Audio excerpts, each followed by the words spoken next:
میں بہک سکوں یہ مجال کیا، میرا رہنما کوئی اور ہے۔ نحمدہ ونصلی علی رسولہ النبی الکریم الامین، اما بعد فاعوذ باللہ السمیع العلیم من الشیطان الرجیم، بسم اللہ الرحمن الرحیم۔ قال اللہ تبارک و تعالی فی القرآن الحکیم، ان اللہ وملائکتہ یصلون علی النبی یا ایہا الذین آمنوا صلوا علیہ وسلموا تسلیما۔ الصلاۃ والسلام علیک یا رسول اللہ وعلی آلک واصحابک یا نبی اللہ۔ اللہ تعالیٰ کی حمد و ثنا، جان عالم حضرت محمد مصطفیٰ صلی اللہ علیہ وسلم اور آپ کی جمیع آل و اصحاب کی بارگاہ ناز میں درود و سلام کے نذرانوں کے بعد، انتہائی عزت اور احترام کے لائق سامعین ذی وقار میرے دینی اور یقینی دوستوں، بزرگوں اور بھائیوں، تفسیر اعجاز القرآن کے اگلے درس کے ساتھ ایک مرتبہ پھر حاضر خدمت ہیں، اور آج انشاءاللہ العزیز سورہ حج کے 7ویں رکوع کی تفسیر بیان کی جائے گی۔ اس کے ساتھ ساتھ یہ 17ویں پارے کا 17واں رکوع ہی ہوگا، اور یہ آخری رکوع ہے۔ اس کے بعد انشاءاللہ العزیز 8ویں پارے کی ابتدا کی جائے گی۔ اس رکوع میں ایک آیت سجدہ بھی ہے، لہٰذا آیت سجدہ جو لوگ ہماری آیت سجدہ سماعت کریں ان پر سجدہ تلاوت کرنا واجب ہوگا۔ آیت سجدہ کے احکامات ہم پہلے بیان کر چکے ہیں کہ جو آیت سجدہ پڑھے یا اسے سنے ان دونوں پر سجدہ تلاوت واجب ہو جاتا ہے۔ آتے ہیں ہم اپنی تفسیر کی طرف۔ قرآن کریم فرقان حمید سورہ حج ہے، آیت کا نمبر شمار ہے 73، 7واں رکوع ہے، اور 17ویں پارے کا 17واں یعنی آخری رکوع ہے۔ اللہ تعالیٰ ارشاد فرماتے ہیں، یا ایھا الناس ضرب مثل فاستمعوا لہ ان الذین تدعون من دون اللہ لن یخلقوا ذبابا ولو اجتمعوا لہ وَإِن يَسْلُبْهُمُ الذُّبَابُ شَيْئًا لَا يَسْتَنْقِذُوهُ مِنْهُ ضَعْفَ الطَّالِبِ وَالْمَطْلُوبِ مَا قَدَرَ اللَّهَ حَقَّ قَدْرِهِ إِنَّ اللَّهَ لَقَوِيٌّ عَزِيزٌ۔ اے لوگو، ایک مثال بیان کی گئی تو اسے کان لگا کر سنو، بے شک اللہ کے سوا جن کی تم عبادت کرتے ہو وہ ہرگز ایک مکھی پیدا نہیں کر سکیں گے، اگرچہ سب اس کے لیے جمع ہو جائیں، اور اگر مکھی ان سے کچھ چھین کر لے جائے تو اسے چھڑا نہ سکیں گے۔ کتنا کمزور ہے چاہنے والا اور جسے چاہا گیا۔ انہوں نے اللہ کی قدر نہ کی جیسا اس کی قدر کا حق ہے، بے شک اللہ قوت والا غلبے والا ہے۔ اس آیت مبارکہ میں مشرکین اور ان کے بتوں کی بے بسی کا بیان کیا جا رہا ہے کہ مشرکین بھی کتنے بے بس ہیں، اپنے ہاتھوں سے بنائے ہوئے معبودان باطلہ کی پرستش کرتے ہیں، اور ان کے معبود جن کو یہ اپنا معبود ٹھہراتے ہیں، اگر ان کے سامنے پڑی ہوئی کوئی چیز مکھی اڑا کر لے جائے تو وہ اس سے واپس لینے پر قادر نہیں ہے۔ اور یاد رکھیے کہ اس آیت کی تفسیر کے حوالے سے میں گفتگو کرنے سے پہلے یہ بات ضرور کر دوں کہ ایسی آیات جن میں لفظ من دون اللہ استعمال کیا گیا، یہ عمومی طور پر بتوں کے لیے استعمال کیا جاتا ہے۔ بہت سے لوگ ان آیات کو منطبق کرتے ہیں اولیاء کرام پر، ان کے مزارات پر، تو یہ قرآن کی معنوی تحریف ہے، یہ قرآن کریم کے معنی کے اندر تغیر تبدل کرنا ہے۔ حضرت عبداللہ بن عمر رضی اللہ تعالی عنہ ہر اس شخص کو کائنات کی بدترین مخلوق سمجھتے تھے جو آیات مبارکہ قرآن کریم میں مشرکین یا کفار کے لیے نازل ہوں اور انہیں مسلمانوں پر، اہل اسلام پر منطبق کرنے والا ہو۔ تو ایسے لوگ شریر ترین لوگ ہیں۔ اب ان آیات کا اگر آپ سیاق و سباق کے ساتھ تعلق دیکھیں، ان آیات کا ربط دیکھیں بین الآیات، تو بالکل واضح ہو جائے گا کہ ان آیات کا دور تک کوئی تعلق بھی اولیاء اللہ کے ساتھ نہیں ہے۔ تو یہاں پر اللہ تبارک و تعالی نے کیا فرمایا، یا ایھا الذین آمنوا ضرب مثل فاستمعوا لہ ان الذین تدعون من دون اللہ لن یخلقوا ذبابا ولو اجتمعوا لہ۔ اللہ تبارک و تعالی نے فرمایا کہ بتوں کی پرستش کرنے والوں، کان کھول کر سنو کہ بے شک تم جن کی پرستش کرتے ہو اللہ کو چھوڑ کر، وہ ہرگز ایک مکھی پیدا نہیں کر سکتے۔ تفسیر نصفی اس وقت میرے سامنے ہے، امام نصفی رحمۃ اللہ علیہ نے یہاں پر بڑی اچھی گفتگو فرمائی ہے۔ آپ فرماتے ہیں کہ مکھی کو عمومی طور پر ایک حقیر مخلوق سمجھا جاتا ہے، اسے ناپسندیدگی کی نظر سے دیکھا جاتا ہے۔ تو جب ایک سب سے حقیر ترین مخلوق جسے کوئی بھی پسند نہیں کرتا، اگر اس مخلوق کو پیدا کرنے پر یہ بت قادر نہیں ہے تو یہ اور کیا کر سکتے ہیں؟ جبکہ تمہارا خیال یہ ہے کہ کائنات کے اندر بارش برسانے کے اندر، اولاد دینے کے اندر، رزق دینے کے اندر، ہوائیں چلانے کے اندر، کائنات کے امور تدبیر کے اندر ان بتوں کا عمل دخل ہے۔ جب یہ ایک مکھی ہی پیدا نہیں کر سکتے تو پھر ان بتوں کی اس سے بڑھ کر بے بسی کا بیان کیا ہو سکتا ہے؟ اور آگے کیا فرمایا؟ وَإِن يَسْلُبْهُمُ الذُّبَابُ شَيْئًا لَّا يَسْتَنقِذُوهُ مِنْهُ، مشرکین یہ کام کیا کرتے تھے کہ اپنے چڑھاوے، اپنا جو سلسلہ تھا چڑھاوے چڑھانے کا، وہ بتوں کے سامنے آ کر مختلف نوعیت کی، مختلف قسم کی مٹھائیاں وغیرہ رکھ دیتے تھے اور بتوں کے چہرے پر اور سر پر شہد مل دیا کرتے تھے، اور جب مکھیاں آتی تو ان کے چہروں پر بھن بھناتی، ان کے سروں پر بیٹھتی، ان کے سامنے جو مٹھائی پڑی ہوتی تو اس مٹھائی پر بیٹھ کر اس مٹھائی کے ذرات لے کر اڑ جاتی۔ تو اگر مکھی ان سے کوئی چیز لے لے تو اللہ تعالیٰ نے فرمایا وہ اس سے نہیں چھڑا سکیں گے، حالانکہ یہ مخلوق میں حقیر ترین چھوٹی مخلوق ہے، لیکن اگر یہ حقیر مکھی ان بتوں سے کوئی چیز چھین کر لے جائے اور تمام بت جمع ہو کر اس سے چھڑانا چاہیں تو نہیں چھڑا سکتے اور نہ ہی اس پر قدرت رکھتے ہیں۔ تو مشرکین اپنے بتوں پر زعفران مل دیا کرتے تھے، بتوں کے سروں پر شہد لگا دیا کرتے تھے، جب مکھیاں بت خانے میں گھس کر شہد وغیرہ چوس کر چاٹ کر جاتی تو بت ان کے پکڑنے سے عاجز ہوتے۔ ضعف الطالب، طالب کمزور ہے، یعنی بت کہ اس سے جو کچھ چھین لیا جائے وہ اس کا طلبگار ہوتا ہے، اور اس سے ثابت ہو گیا بت اور مکھی کے درمیان عجز اور کمزوری اور حقارت یہ مشترک ہے، اس میں مساوات ہے، اس میں برابری ہے۔ اگر تحقیق کی جائے تو طالب مطلوب سے زیادہ کمزور ہے، کیونکہ مکھی حیوان ہے جبکہ بت محض جمادات ہے، اور مکھی غالب ہے کہ بتوں سے شہد وغیرہ چاٹ کر بھاگ جاتی ہے، لیکن بت اس سے اپنی چیزیں واپس لینے پر بھی قادر نہیں ہیں۔ وَمَا قَدَرُ اللَّهَ حَقَّ قَدْرِهِ، انہوں نے اللہ کی قدر ایسی نہ پہچانی جیسا کہ پہچاننے کا حق تھا۔ وہ کیا کہ اللہ نے ان کو پیدا کیا، اللہ نے ان کو شعور دیا، ادراک دیا، اچھائی اور برائی کی تمیز دی، ان کے لیے نعمتوں کی فراوانی کی، لیکن یہ سب کچھ بھول کر جس نے احسان کیا اس کو چھوڑ دیا اور اپنے ہاتھوں سے بنائے ہوئے بتوں کی پرستش میں مگن ہو گئے۔ یاد رکھیے کہ ان آیات کا اولیاء کرام یا انبیاء علیہ السلام سے دور تک کا کوئی تعلق نہیں ہے۔ یہاں پر کہا گیا کہ وہ مل کر بھی مکھی نہیں بنا سکتے جو من دون اللہ ہے، لیکن بعض افراد کو اصرار ہوتا ہے کہ من دون اللہ سے مراد انبیاء ہیں، اولیاء ہیں۔ تو میں اس ضمن میں ایک آیت قرآن سے پڑھ دوں، سورہ آل عمران ہے، آیت نمبر 49 ہے۔ اللہ تعالیٰ قرآن میں فرماتے ہیں حضرت عیسیٰ علیہ السلام کے لیے، انی اخلق لکم من الطین کحیۃ الطیر فانفخوا فیہا فیکون طیرا باذن اللہ، تمہارے لیے میں مٹی سے پرندے جیسی ایک شکل بناتا ہوں، پھر اس میں پھونک مارتا ہوں تو وہ اللہ کے حکم سے پرندہ بن جاتا ہے۔ تو اللہ تعالیٰ کے اذن سے حضرت عیسیٰ علیہ السلام چیزوں کو تخلیق کر لیتے تھے، لیکن یہاں پر فرمایا گیا لن یخلق، وہ کسی چیز کو بھی تخلیق نہیں کر سکتے۔ تو معلوم ہوا اس سے مراد انبیاء علیہ السلام کی ذاتی والا صفات نہیں ہے، نہ اولیاء کرام ہیں، یہاں سے مراد بت ہیں اور بتوں کی بے بسی کا بیان ہے۔ اگلی آیت، اللہ یصطفی من الملائکۃ رسلا ومن الناس ان اللہ سمیع بصیر یعلم ما بین ایدیہم وما خلفہم وإلی اللہ ترجع الامور۔ اللہ فرشتوں میں سے اور آدمیوں میں سے رسول چن لیتا ہے، بے شک اللہ سننے والا، دیکھنے والا ہے، وہ جانتا ہے جو ان کے آگے ہیں جو ان کے پیچھے ہیں، سب کام اللہ ہی کی طرف لوٹائے جاتے ہیں۔ اللہ یصطفی من الملائکۃ رسلا ومن الناس، اللہ فرشتوں میں سے اور آدمیوں میں سے رسالت کا انتخاب خود کرتا ہے، کس کو رسول چننا ہے اور کس کو نبوت کا تاج پہنانا ہے۔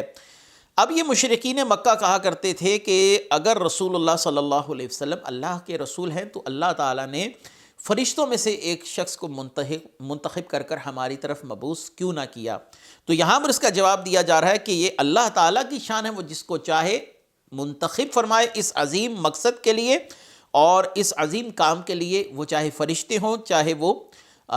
بشر ہوں، جیسا کہ اللہ تعالیٰ نے حضرت ابراہیم علیہ السلام جن کو تم نبی مانتے ہو، رسول مانتے ہو، حضرت موسیٰ علیہ السلام، حضرت عیسیٰ علیہ السلام، ان کی نبوتوں کے متعلق اگرچہ مدہم سا ہی، لیکن مشرقین کے ذہنوں میں ایک تصور موجود تھا۔ اللہ تعالیٰ نے فرمایا اگر وہ انسان ہو کر رسول ہو سکتے ہیں تو محمد صلی اللہ علیہ وسلم انسان ہو کر رسول کیوں نہیں ہو سکتے؟ اور فرشتوں میں اللہ تعالیٰ جبریل ہوں، میکائیل ہوں، اسرافیل ہوں، عزرائیل ہوں، انہیں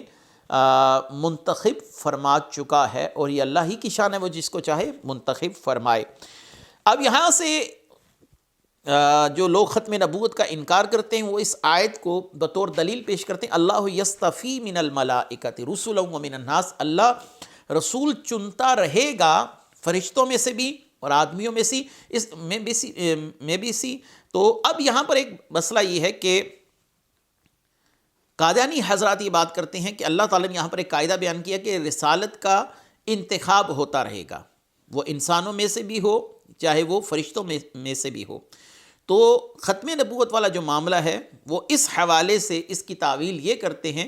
کہ رسول اللہ صلی اللہ علیہ وسلم اگرچہ آخری نبی ہے، لیکن آپ کے بعد رسولوں کا انتخاب یا نبیوں کا انتخاب آپ کے ختم نبوت کے منافی نہیں۔ یہ ایک عجیب و غریب سی تعبیر ہے جو سمجھ سے بالاتر ہے،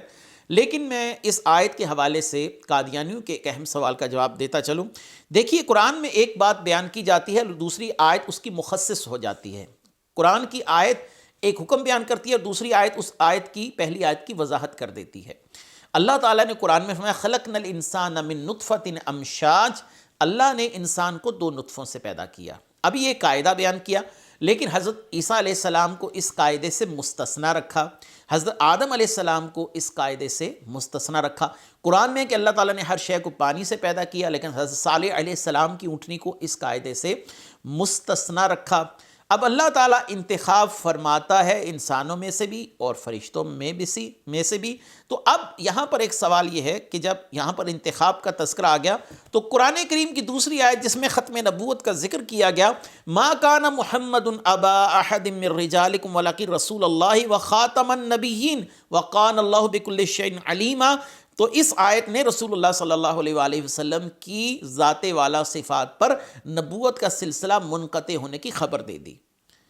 بہت سی چیزیں بیان کی گئی ایک جگہ پر، دوسری آیت نے اس کی تصریح کر دی، دوسری آیت نے اس کی وضاحت کر دی، دوسری آیت نے استثناء کر دیا۔ رسالت اور نبوت کا انتخاب اگرچہ اللہ تعالیٰ کی طرف سے ہے، لیکن رسول اللہ صلی اللہ علیہ وآلہ وسلم کے آنے کے بعد اب کوئی رسول و کوئی نبی نہیں آ سکتا، کیونکہ دوسری آیت نے اس آیت کی وضاحت کر دی کہ وہ جو بھی انتخاب ہے وہ رسول اللہ صلی اللہ علیہ وسلم تک ہے، آپ صلی اللہ علیہ وسلم سے پہلے کا ہے، لیکن آپ صلی اللہ علیہ وسلم کے بعد نہ کسی نبی کا انتخاب ہوگا نہ کسی رسول کا۔ نبی کریم صلی اللہ علیہ وسلم جو خود صاحب قرآن ہے، جو آیات قرآنیہ کو بیان کرنے والے پہلے مفسر بھی ہیں، اور قرآن کی تشریحات وہی حجت ہوں گی جو رسول اللہ صلی اللہ علیہ وسلم نے بیان فرمائی۔ تو یہاں پر فرمایا بے شک رسالت و نبوت ختم ہو گئی، آقا نے فرمایا تو میرے بعد نہ کوئی رسول ہے نہ کوئی نبی، جیسا کہ ترمذی شریف کی یہ روایت ہے۔ آگے فرمایا یعلم ما بین ایدیہم وما خلفہم، وہ جانتا ہے جو ان کے آگے ہیں جو ان کے پیچھے، یعنی اللہ تعالیٰ دنیا کے امور کو بھی جانتا ہے اور آخرت کے امور کو بھی، یا اس سے مراد یہ بھی کہ اللہ تعالیٰ لوگوں کے گزرے ہوئے اعمال کو بھی جانتا ہے اور آئندہ کے احوال کا بھی علم رکھتا ہے۔ اگلی آیت ہے، یہ آیت سجدہ ہے، یا ایھا الذین آمنوا ارکعوا واسجدوا واعبدوا ربکم وافعلوا الخیر لعلکم تفلحون، اے ایمان والو رکوع اور سجدہ کرو، اپنے رب کی عبادت کرو، اچھے کام کرو اس امید پر کہ تم فلاح پا جاؤ۔ اس آیت میں اللہ نے مسلمانوں کو 3 احکام بیان فرمائے ہیں، نماز پڑھو، اللہ کی عبادت کرو، نیک کام کرو۔ نماز کے سب سے افضل ارکان رکوع اور سجدہ ہیں، یہ دونوں نماز کے ساتھ خاص ہیں، تو ان کا ذکر گویا نماز کا تذکرہ ہے۔ جیسے کہ عرفہ، رسول اللہ صلی اللہ علیہ وسلم نے فرمایا کہ عرفہ حج ہے، حالانکہ وہ اہم ایک رکن ہے، تو وہاں پر ایک اہم رکن بول کر کل مراد لیا گیا، یہاں پر بھی رکوع اور سجدہ بول کر نماز کو مراد لیا گیا۔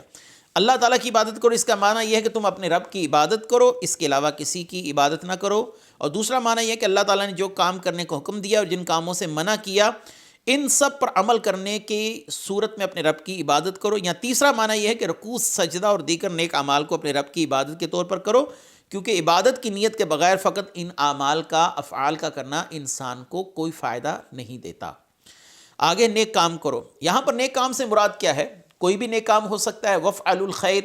صلہ رحمی حضرت عبداللہ بن عباس نے مراد لی، والدین کے ساتھ حسن سلوک بھی ہو سکتا ہے، اور عزیز و اقربا کے ساتھ حسن سلوک بھی ہو سکتا ہے، اللہ کی راہ میں صدقہ کرنا بھی ہو سکتا ہے۔ لفظ خیر اتنا جامع ہے کہ اس کے اندر کوئی بھی نیکی کا کام ہو اس کو شامل کیا جا سکتا ہے۔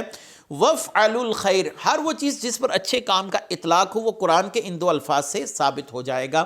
کیونکہ اللہ نے یہاں پر مطلقاً فرمایا ہے اچھے کام کرو، اور قاعدہ ہے المطلق یجری علی اطلاق ہی، کہ مطلق اپنے اطلاق پر جاری ہوتا ہے۔ تو نتیجہ یہ نکلا کہ ہر وہ کام جو شریعت کی روح سے اچھا ہو وہ اس آیت کی تفسیر میں بیان کیا جا سکتا ہے کہ اچھے کام کرو، اچھے کام میں ہر چیز شامل ہے۔ اگلی آیت وَجَاهَدُوا فِي اللَّهِ حَقَّ جِهَادِهِ هُوَ اجْتَبَاكُمْ وَمَا جَعَلَ عَلَيْكُمْ فِي الدِّينِ مِنْ حَرَجٍ مِلَّةَ أَبِيكُمْ إِبْرَاهِيمَ هُوَ سَمَّاكُمُ الْمُسْلِمِينَ مِنْ قَبْلُ وَفِي هَذَا لِيَكُونَ الرَّسُولُ شَهِيدًا عَلَيْكُمْ وَتَكُونُوا شُهَدَاءَ عَلَى النَّاسِ فَأَقِيمُوا الصَّلَاةَ وَآتُوا الزَّكَاةَ وَاعْتَصِمُوا بِاللَّهِ هُوَ مَوْلَاكُمْ فَنِعْمَ الْمَوْلَى وَنِعْمَ النَّصِيرُ، اور اللہ کی راہ میں جہاد کرو جیسا اس کی راہ میں جہاد کرنے کا حق ہے۔ اس نے تمہیں منتخب فرمایا اور تم پر دین میں کچھ تنگی نہ رکھی، جیسا تمہارے باپ ابراہیم کے دین میں کوئی تنگی نہ تھی۔ اس نے پہلی کتابوں میں اور اس قرآن میں تمہارا نام مسلمان رکھا تاکہ رسول تم پر نگہبان و گواہ ہو اور تم دوسرے لوگوں پر گواہ ہو جاؤ۔ تو نماز قائم رکھو، زکوٰۃ دو، اللہ کی رسی کو مضبوطی سے تھام لو، وہ تمہارا دوست ہے، تو کیا ہی اچھا دوست ہے اور کیا ہی اچھا مددگار۔ وَجَاهَدُوا فِي اللَّهِ حَقَّ جِهَادِهِ، اللہ کی راہ میں جہاد کرو۔ اب یہاں پر جہاد سے مراد کیا ہے؟ امام نصفی رحمۃ اللہ علیہ فرماتے ہیں کہ جہاد کی کئی قسمیں ہیں۔ ایک جہاد ہوتا ہے دشمن کے خلاف نبرد آزما ہونا، تلوار لے کے لڑنا۔ ایک جہاد ہے اپنے نفس اور خواہشات نفسانی کے ساتھ مجاہدہ کرنے کے ساتھ جہاد کرنا، یہاں اس سے مراد جہاد اکبر ہے، یعنی اپنے نفس کے خلاف جہاد کرنا۔ اور ایک جہاد یہ بھی ہے کہ ظالم بادشاہ کے خلاف حق کی آواز بلند کرنا، عدل و انصاف کی آواز بلند کرنا۔ تو یہاں پر کیا ہے؟ حق کا جہادی، جیسا کہ جہاد کرنے کا حق ہے، یعنی ظالم بادشاہ کے خلاف اگر آواز بلند کرنی پڑے تو کرو، اپنے نفس کے خلاف بصورت اتباع رسول جہاد کرنا پڑے تو کرو، اور اگر تلوار کے ساتھ دشمن کے خلاف جہاد کرنا پڑے تو کرو۔ تو اللہ تبارک و تعالیٰ نے یہاں پر جہاد کا حکم دیا۔ هُوَ اجْتَبَاكُمْ مَا جَعَلَ عَلَيْكُمْ فِي الدِّينِ مِنْ حَرَجٍ، اللہ نے تم پر دین میں کوئی تنگی نہیں رکھی۔ اس آیت کا معنی یہ ہے کہ ضرورت کے موقعوں پر تمہارے لیے سہولیات کو پیدا کر دیا، جیسا کہ سفر میں نماز قصر، اور سفر میں انسان کو روزہ رکھنے نہ رکھنے کا اختیار اجازت دی گئی، پانی نہ پانے کی صورت میں انسان تیمم کر سکتا ہے، اور بحالت اضطرار بہت سی حرام چیزیں انسان کے لیے حلال ہو جاتی ہیں۔ یہ اللہ کی طرف سے آسانی ہے ہم لوگوں کے لیے۔ آگے فرمایا ملت ابیکم ابراہیم، یہی طریقہ ہے، یہی دین ہے تمہارے باپ ابراہیم کا، یعنی اللہ تبارک و تعالیٰ نے حضرت ابراہیم علیہ السلام کا دین جیسے آسان بنایا تھا، ویسے ہی نبی کریم صلی اللہ علیہ وسلم کے اس دین یعنی دین محمدی میں آسانیاں پیدا فرمائی، اور فرمایا ہوا سماکم المسلمین، اس نے تمہارا نام مسلمان رکھا۔ اللہ نے پہلی کتابوں میں بھی، اس قرآن میں بھی دین اسلام کو ماننے والوں کا نام مسلمان رکھا۔ آگے فرمایا من قبل وفی ھذا لیکون الرسول شہیدا علیکم وتکونوا شہداء علی الناس، اگلی کتابوں میں تمہارا نام مسلمان تھا اور قرآن میں تاکہ رسول تمہارے نگہبان و گواہ اور تم اور لوگوں پر گواہی دو۔ قیامت کے دن تمام انبیاء علیہ السلام کی امتوں پر امت محمدیہ نے گواہی دینی ہے انبیاء علیہ السلام کے حق میں کہ انہوں نے اپنی امتوں کو تبلیغ کی ہے، اور جب وہ امتیں ہماری گواہی پر جرح کریں گی تو پھر نبی کریم صلی اللہ علیہ وسلم اپنی امت کے حق میں گواہی دیں گے کہ جو میری امت نے گواہی دی وہ بالکل صحیح ہے، اس پر وہ امتیں مزید کوئی بات نہیں کر سکیں گی۔ آگے فَأَقِيمُوا الصَّلَاةَ وَآتُوا الزَّكَاةَ وَاعْتَصِمُوا بِاللَّهِ هُوَ مَوْلَاكُمْ فَنِعْمَ الْمَوْلَى وَنِعْمَ النَّصِيرُ، تو نماز قائم رکھو، زکوٰۃ دو، اللہ کی رسی مضبوطی سے تھام لو، وہ تمہارا مولا ہے، تو کیا ہی اچھا مولا اور کیا ہی اچھا مددگار ہے۔ نماز کے حوالے سے، زکوٰۃ کے حوالے سے تو ہم پہلے ہی بڑی تفصیل کے ساتھ گفتگو کر چکے ہیں۔ اس کے ساتھ ہی آج یہ ہمارا 17واں پارہ اللہ کے فضل و کرم سے اختتام پذیر ہوا۔ اگلے درس میں ہم 18ویں پارے کی ابتدا کے ساتھ حاضر ہوں گے، اور انشاءاللہ العزیز یہ 18ویں پارے کی ابتدا بھی ہوگی اور سورہ المومنون کی ابتدا بھی ہوگی، جس میں انشاءاللہ العزیز ہم سورہ مومنون کے مضامین کی تفصیلات اور پہلے رکوع کی تفصیلات اور اس آیت کا اس سورۃ مومنون کا خلاصہ لے کر حاضر خدمت ہوں گے۔ وآخر دعوانا ان الحمد للہ رب العالمین۔ میں بہک سکوں یہ مجال کیا، میرا رہا